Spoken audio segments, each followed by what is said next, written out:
कि इस एग्जाम को आप देना क्यों चाहते हैं, सिविल सर्विसेज आप ज्वाइन क्यों करना चाहते हैं। कोई भी चीज़ इसलिए ना फॉलो करें क्योंकि कोई टॉपर कह रहा है। बहुत सारी स्टेजेस आएंगी जहाँ पे एग्जाम आपको टेस्ट करेगा। हम हमेशा एक क्वेश्चन रहता है कि मेरा होगा कि नहीं होगा, कि हम अपने आप में विश्वास रखें। ये एग्जाम अपना हार्डवर्क खुद कराता है। यूपी के लखनऊ के रहने वाला एक लड़का जिसने साल 2016 में ICSE से स्टेट टॉप किया, फिर साल 2020 में IIT मुंबई से केमिकल इंजीनियरिंग में बीटेक में सफल हुआ। लेकिन उसके अंदर शुरुआत से ही देश सेवा करने की इच्छा रही, जिस वजह से उसने यूपीएससी की तैयारी करने का फैसला किया। लेकिन उसने अपने पहले प्रयास में असफलता मिली, पर उसने हार नहीं मानी और तैयारी जारी रखी। अगले साल उसने फिर प्रयास किया, पर अभी भी कहीं ना कहीं कमी बाकी थी, जिस वजह से उसे असफलता का सामना पड़ा। इस दौरान उसने तैयारी छोड़ने का भी मन बनाया, लेकिन उसके माता पिता ने उसे मोटिवेट किया, जिसके बाद उसने अपना तीसरा प्रयास दिया और इस बार उस लड़के ने पूरे देश में 46वीं रैंक के साथ सफलता हासिल की। यहाँ कोई और नहीं, मनन अग्रवाल जी हैं, जिन्होंने यूपीएससी सीएसई साल 2022 में 46वीं रैंक हासिल की है। सर, सबसे पहले आपको बहुत बहुत बधाई, आपने यूपीएससी सीएसई 2022 एग्जाम में 46वीं रैंक हासिल की उसके लिए। मैम बहुत बहुत धन्यवाद आपका इतने ही बहुत मोटिवेटिंग इंट्रोडक्शन के लिए और मुझे यहाँ पर बुलाने के लिए आपके इस एस्टीम्ड प्लेटफॉर्म पे। तो अगेन आपका बहुत बहुत धन्यवाद। ओके सर, सबसे पहले आप हमें ये बताइए कि आपका फैमिली बैकग्राउंड क्या है और आपका एजुकेशनल बैकग्राउंड क्या था? मेरे फैमिली में मेरे फादर केमिकल इंजीनियर हैं वो स्वयं, और उनका बिजनेस है लखनऊ में केमिकल्स मैन्युफैक्चर करने का। और मेरी माता जी वो होम मेकर हैं। मेरे सबसे बड़ी हमारी दीदी हैं, वो शी इज़ अ डॉक्टर। और जो मेरे बड़े भैया हैं वो फादर के साथ ही, वो भी केमिकल इंजीनियर हैं और फादर के साथ बिजनेस में हैं। मेरा अपना एजुकेशनल बैकग्राउंड जैसे आपने बताया कि 2016 में मैंने क्लास 12 पास किया था और 2020 में IIT बॉम्बे से केमिकल इंजीनियरिंग में ग्रेजुएट हुआ था। और ये मेरा थर्ड अटेम्प्ट था इस एग्जाम का, एंड फॉर्चुनेटली मेरी 46 रैंक इस बार आई। सर, आपने यूपीएससी की तैयारी शुरू की, इसके लिए आपको इंस्पिरेशन कैसे मिली? मैम, इंस्पिरेशन और मोटिवेशन दोनों ही मेरे फादर ने दिया था। उन्होंने जब मैं स्कूल में था तब मुझे सिविल सर्विसेज के बारे में बताया कि ये एक पॉसिबल करियर ऑप्शन हो सकता है मेरे लिए। और धीरे धीरे वो मुझे बताते रहते थे कि क्या सिविल सर्वेंट का रोल होता है, कैसे एक IAS IPS IFS ऑफिसर देश सेवा के लिए कंट्रीब्यूट कर सकता है। उसी से मेरी रुचि बढ़ी और जब मैं कॉलेज में गया तब सीनियर्स और फ्रेंड्स के साथ इंटरेक्शन हुआ, तब मैंने और जाना कि हम कैसे इस एग्जाम के लिए प्रिपरेशन कर सकते हैं। और उसी के कॉलेज के एंड तक मैंने प्रिपरेशन स्टार्ट कर दी। Okay sir.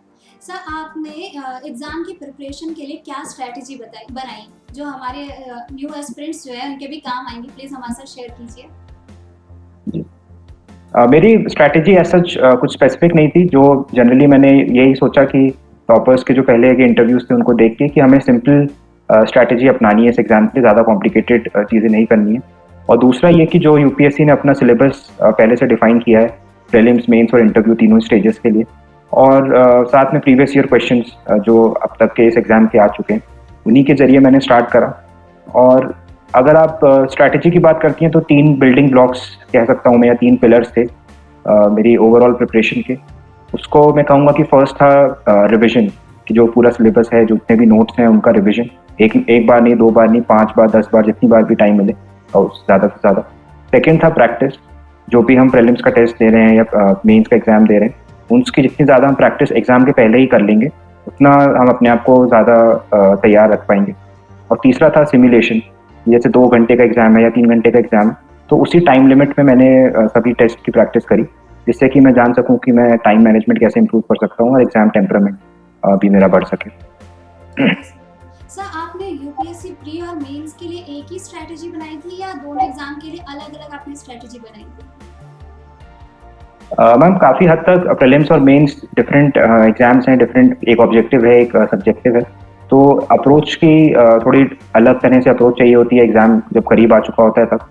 लेकिन हालांकि जो GS का सिलेबस है, जो GS का मेंस के लिए है, उसी का कुछ हिस्सा, एक सबसेट है जो प्रीलिम्स में पूछा जाता है। तो इसलिए प्रीलिम्स के लिए अलग से कुछ GS नहीं पढ़नी होती जनरली, काफ़ी कुछ जो हम मेंस के लिए पढ़ते हैं वही कवर हो जाती है। लेकिन क्योंकि प्रीलिम्स एक ऑब्जेक्टिव एग्जाम है जो 2 घंटे में हमें 100 क्वेश्चन सॉल्व करने होते हैं OMR शीट पे, तो इसलिए विद नेगेटिव मार्किंग तो हमें उसके लिए एक अलग स्ट्रैटेजी चाहिए होती है। और मेंस जो कि 3 आवर्स का सब्जेक्टिव एग्जाम है, तो वहाँ पे एग्जाम के करीब आने पे थोड़े डिफरेंट स्ट्रैटेजी चाहिए होती है। Okay sir. सर कई लोग बोलते हैं यूपीएससी की तैयारी के लिए घंटों घंटों पढ़ना पड़ता है, तो सर आपका इस पे क्या कहना है? आपने मतलब कितने घंटों की तैयारियां की होंगी और आपका टाइम टेबल क्या था, इस बारे में हमारे एस्पिरेंट्स को बताइए। मैम ये बहुत रेलिवेंट क्वेश्चन है, और हर एक एस्पिरेंट के लिए मैं भी ये सोचता था कि टॉपर्स पता नहीं 15 घंटे पढ़ते होंगे और कितना पढ़ना पड़ता होगा इस एग्जाम के लिए। लेकिन मेरा मैम ये एक्सपीरियंस था कि मैं घंटों पे नहीं फोकस करता था कि 6 घंटे पढ़ना है कि 12 घंटे पढ़ना है। जो आउटपुट है, अगर हमें पता है कि एग्जाम आज से 1 महीने बाद है और हमें अगले 10 दिन में सिलेबस को कंप्लीट करना है, फिर उसके बाद 10 दिन में टेस्ट देने हैं, तो जो हमारा आउटपुट है वो मैटर ज़्यादा करता है। और उसको कंप्लीट करने के लिए जनरली 8 घंटे 10 घंटे जितने भी लगे आप उसको दीजिए। अगर वो जल्दी भी कंप्लीट हो जाता है देन वेल एंड गुड, आप हम उसको ब्रेक भी ले सकते हैं और माइंड को रिफ्रेश कर सकते हैं। तो मेरा टाइम टेबल ओवरऑल ये था कि टॉप प्रायोरिटी तो स्टडीज ही है पूरे दिन में, कि उसको सबसे ज़्यादा टाइम देना है, लेकिन एक बैलेंस्ड अप्रोच भी मेंटेन रखनी है। थोड़ा टाइम फैमिली के साथ भी स्पेंड करना है, कभी खेलने भी जा सकते हैं, कभी मैं फिक्शन बुक्स पढ़ना अच्छा लगता है तो मैं वो पढ़ लेता था, जिससे कि माइंड रिफ्रेश रहे और जब भी हम पढ़ाई करें तो एक अच्छे प्लेजेंट डिस्पोजिशन के साथ हम पढ़ सकें। तो ये ओवरऑल था। सर जैसे आप 2 बार आपको असफलता मिली थी एग्जाम में, तो सर जी। वो कौन से कारण थे जिस वजह से आप असफल हुए और आपने उनको कैसे टैकल किया और फिर थर्ड अटेम्प्ट में आपने सफलता हासिल की? तो वो सर क्या कारण थे, हमारे एस्पिरेंट्स को बताइए। जी मैम मेरी इस एग्जाम में जर्नी ऐसी रही है कि मैं तीनों ही स्टेज पे एक ना एक बार असफल रहा हूँ। मेंस और इंटरव्यू में फर्स्ट अटेम्प्ट में मेरे पूरे मार्क्स नहीं थे और मैंने उसमें इम्प्रूव किया, और सेकंड अटेम्प्ट में मैंने प्रीलिम्स नहीं क्लियर कर पाया था तो मैं प्रीलिम्स में अनसक्सेसफुल रहा हूँ। तो थर्ड अटेम्प्ट में मुझे तीनों ही चीज़ों पे इम्प्रूव करना था। सबसे पहले प्रीलिम्स की बात करते हैं। प्रीलिम्स में मैंने ये इम्प्रूव किया कि जो मेरी अप्रोच थी क्वेश्चन पेपर की तरफ, वो पहले थोड़ा ये था कि कॉशियस ज़्यादा था मैं, अगर क्वेश्चन थोड़ा भी नहीं आता तो मैं छोड़ देता था। तो एक रिस्क टेकिंग एबिलिटी वहाँ पे कम थी और लॉजिकल गेस वगैरह मैं नहीं करता था ज़्यादा, अगर आता है तो ही करता था। तो फर्स्ट अटेम्प्ट में मेरा फॉर्चुनेटली प्रीलिम्स हो गया, बट सेकंड अटेम्प्ट में नहीं हो पाया। तो तब थर्ड अटेम्प्ट में मैंने ये अपने आप में एनालाइज किया कि मुझे गेस को थोड़ा बढ़ाना है, एलिमिनेशन टेक्निक ज़्यादा यूज़ करनी है, और इसके लिए प्रैक्टिस बहुत ज़रूरी है। तो टेस्ट पेपर्स की प्रैक्टिस इंक्रीज करी और सिलेबस का रिवीजन भी बढ़ाया, उसके थ्रू मैं प्रीलिम्स को टैकल कर पाया।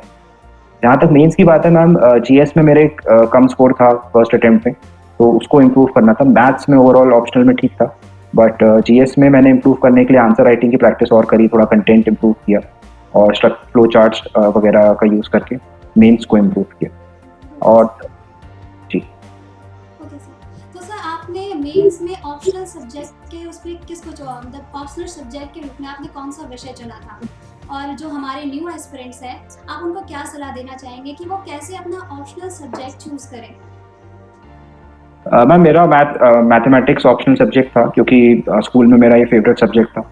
और जब मैंने पहली बार एग्जाम की लिस्ट देखी सब्जेक्ट्स की कि कौन कौन से सब्जेक्ट्स हम ले सकते हैं, तो मैथमेटिक्स देखते ही मैंने उसका क्वेश्चन पेपर देखा और सिलेबस देखा। तो लगभग 2018-19 में भी जब मैंने सिलेबस देखा था, तब मैं समझ गया था कि काफ़ी कुछ टॉपिक्स मैंने ऑलरेडी पढ़ रखे, स्कूल में पढ़े हो या जेई की प्रिपरेशन में या फिर कॉलेज में। तो मैथ्स से मैं कंफर्टेबल था और उसको मैंने चूज़ करा। जो एस्पिरेंट्स ऑप्शनल चूज़ करते समय मेरे ख्याल से प्राइमरी जो एस्पेक्ट है वो इंटरेस्ट का है, कि अगर हमें सब्जेक्ट वो अच्छा लगता है तो हम किसी में भी मेरे ख्याल से अच्छा स्कोर कर सकते हैं। और क्योंकि इस एग्जाम में काफ़ी 50% टाइम ऑप्शनल के साथ ही बीतता है, तो जैसे हम ऐसे व्यक्ति के साथ समय बिताना चाहते हैं जिससे हमें बात करके अच्छा लगता है, उसी तरह से ऑप्शनल सब्जेक्ट भी है, अगर हमें पढ़ के अच्छा लगता है तभी हम उसमें अच्छा कर पाएंगे, उसको अच्छे से समझ पाएंगे और हमें वो प्रेशर की तरह नहीं लगेगा। दूसरी, ये तो प्राइमरी फैक्टर हो गया। सेकेंडरी फैक्टर ये भी है कि उसमें कितनी गाइडेंस अवेलेबल है, क्योंकि एक कॉम्पिटिटिव एग्जाम है, इसमें हमें केवल अपनी नॉलेज तो नहीं शो करनी है, हमें स्कोर भी अच्छा लाना है। तो अगर guidance in the form of coaching material या फिर सीनियर्स जो आपको अच्छे से मेंटर कर पाए, तो वो अगर अवेलेबल है, then again that is a plus point optional choose करने के लिए। तो आई थिंक मैम ये 2 पैरामीटर्स इंपॉर्टेंट हैं। सर जैसे आपका जो इंटरव्यू एक्सपीरियंस था वो कैसा रहा, आपसे किस तरह के सवाल पूछे गए थे, हमें बताइए। मैम मैंने 2 इंटरव्यूज दिए हैं यूपीएससी में, फर्स्ट अटेम्प्ट में और थर्ड अटेम्प्ट। तो अगर मैं थर्ड अटेम्प्ट वाले जो अपने मेरा सेकंड इंटरव्यू था उसकी बात करें, तो इंटरव्यू एक्सपीरियंस बहुत प्लेजेंट था। इंटरव्यू रूम में घुसते ही चेयरपर्सन मैडम ने अच्छे से मतलब ग्रीट किया और उन्होंने बहुत एक अच्छे व्यवहार की तरह उन्होंने मुझसे सीट पे बैठने के लिए कहा। और मुझे याद है उनका जो पहला क्वेश्चन था वो रिलेटेड टू आईआईटी बॉम्बे था, कि जो सुसाइड्स का केस सामने आए हैं आईआईटी में, उससे रिलेटेड था और उसमें कास्ट का क्या एस्पेक्ट है, तो उसमें 3-4 क्वेश्चन का डिस्कशन हुआ। तो वो एक मेरे ख्याल से एक अच्छा स्टार्टिंग पॉइंट था इंटरव्यू के लिए। और उसके बाद भी जो बाकी पैनल मेंबर्स के क्वेश्चंस थे वो मोस्टली सिंपल और एनालिटिकल थे। वो बहुत ज़्यादा नॉलेज नहीं टेस्ट कर रहे थे मेरे ख्याल से, बट कैसे मैं रिएक्ट करता हूँ, कैसे मैं प्रोज एंड कॉन्स दोनों बता पा रहा हूँ, गवर्नमेंट के इनिशिएटिव्स के बारे में अवेयर हूँ कि नहीं, आई थिंक ये ओवरऑल था। और मैं कहूँगा कि एक अच्छा प्लेजेंट एक्सपीरियंस था।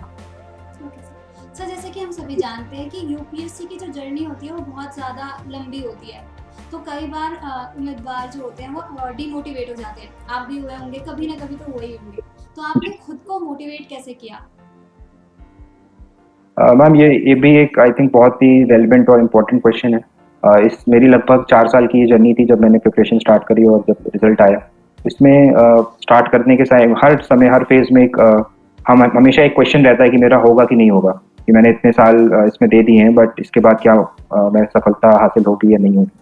तो मैम इसमें सबसे पहले तो हम सेल्फ बिलीफ इम्पॉर्टेंट है कि हम अपने आप में विश्वास रखें, क्योंकि ये एग्जाम ऐसा नहीं है कि कोई पर्टिकुलर बैकग्राउंड का स्टूडेंट ही कर सकता है। जैसे मेरा बैकग्राउंड अगर देखें तो अकेडमिकली अच्छा था, क्लास 12 से मार्क्स अच्छे थे, मैंने आईआईटी से ग्रेजुएशन करा था, तो एक जनरल परसेप्शन ये है कि आईआईटी वाले अच्छे आराम से निकाल सकते हैं, बट मेरा पहले 2 अटेम्प्ट में नहीं हुआ।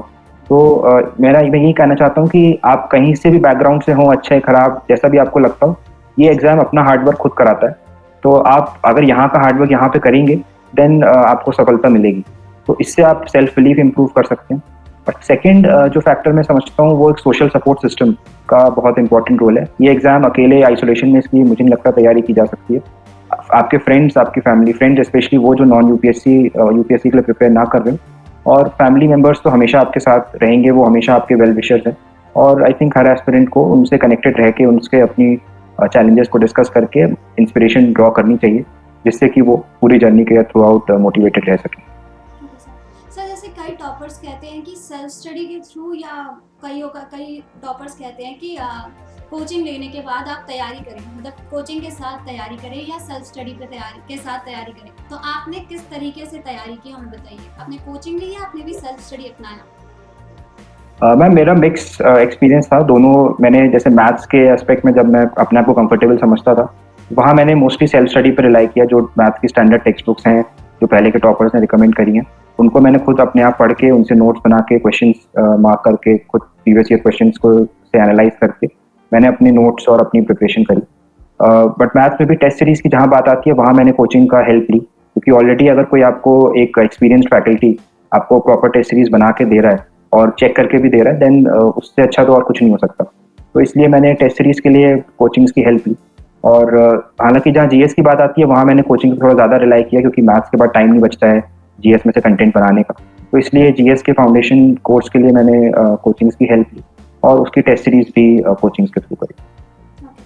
तो सर जो आपकी यूपीएससी की जर्नी थी उसमें आपके परिवार वालों का और आपके दोस्तों का क्या रोल रहा? मैम मैं कहूँगा कि मेरा इतना कंट्रीब्यूशन नहीं है जहाँ भी आज मैं हूँ। मैं काफ़ी कुछ मैं अपने परिवार की वजह से और अपने फ्रेंड्स जिन्होंने 4 साल जब से मैं प्रिपेयर कर रहा हूँ उसके पहले से उन्होंने मुझे मोटिवेट किया कि तुम इसको क्लियर कर सकते हो, अगर तुम नहीं करोगे तो कौन करेगा। तो हालांकि वो शायद इसको वो खुद नहीं बिलीव करते होंगे, पर उनका ये कहना ही इम्पोर्टेंट था। तो मैं कहूँगा कि बहुत इंपॉर्टेंट रोल प्ले किया है। स्पेशली मेरी फैमिली में तो सभी ने, पेरेंट्स और भैया और दीदी और सभी ने हेल्प किया, क्योंकि दीदी मेरी खुद भी कॉम्पिटिटिव एग्जाम्स के लिए प्रिपेयर कर रही थी और उन्हें भी कई बार रिपीटेटिव अटेम्प्ट्स देने पड़े, बट उन्होंने कंटिन्यूसली मुझे मोटिवेट किया। तो वो एक अपने आप में एक इंस्पिरेशन थी। तो इस तरह से मैं समझूंगा कि काफ़ी इंपॉर्टेंट है फ्रेंड्स और फैमिली। सर लास्ट क्वेश्चन मेरा ये रहेगा कि यूपीएससी की तैयारी करने वाले जो न्यू एस्पिरेंट्स हैं, आप उनके लिए क्या टिप्स देना चाहेंगे अपनी तैयारी में जिसे वो इंक्लूड कर सकें? मैम मैं जो भी नए एस्पिरेंट्स इस तैयारी को स्टार्ट कर रहे हैं उनसे मैं यही कहना चाहूँगा कि सबसे पहले आप अपना मोटिवेशन क्लियर रखिए कि इस एग्ज़ाम को आप देना क्यों चाहते हैं, सिविल सर्विसेज आप ज्वाइन क्यों करना चाहते हैं। केवल एक परसेप्शन की वजह से ना करिए। अगर आप जो भी आपका मोटिवेशन है उस पर क्लियर रहिए, क्योंकि बहुत सारी स्टेजेस आएंगी जहाँ पे एग्जाम आपको टेस्ट करेगा। प्रीलिम्स, मेंस, इंटरव्यू तो है ही, उनके बीच का टाइम भी इतना लंबा होता है और फ्रेंड्स को हम देख के हमें लगता है कि काश हमने ये कर लिया होता, इसको छोड़ दें, यहाँ पे तो शायद सफलता ना मिले, 3-4 अटेम्प्ट भी लग जाते हैं। तो इसलिए मोटिवेशन अगर क्लियर है कि हमें ये क्यों करना है तो हम कंटिन्यूसली इंस्पायर्ड रहेंगे और दूसरा मैं कहूँगा कि अपने ब्रेन का इस्तेमाल करते रहें हमेशा। कोई भी चीज़ इसलिए ना फॉलो करें क्योंकि कोई टॉपर कह रहा है, इंक्लूडिंग अगर मैंने भी कोई सजेशन दिया है, तो आप अपने ब्रेन, अपने लॉजिक का यूज़ करिए, क्या वो आपके लिए रेलिवेंट है कि नहीं, और उसके बाद ही उस सलाह को अपने प्रिपरेशन में उतारिए। तो आई थिंक ये 2 मेरे सजेशंस रहेंगे नए एस्पिरेंट्स के। Okay sir. Sir thank you so much कि आपने अपनी यूपीएससी जर्नी का अपने एक्सपीरियंस हमारे साथ शेयर किया, हमारे न्यू एस्पिरेंट्स के लिए शेयर किया, उसके लिए आपके बहुत बहुत शुक्रिया सर। और सर एक बार फिर से आपको बहुत बहुत बधाई कि आपने सफलता हासिल की है यूपीएससी एग्जाम में। Thank you so much ma'am.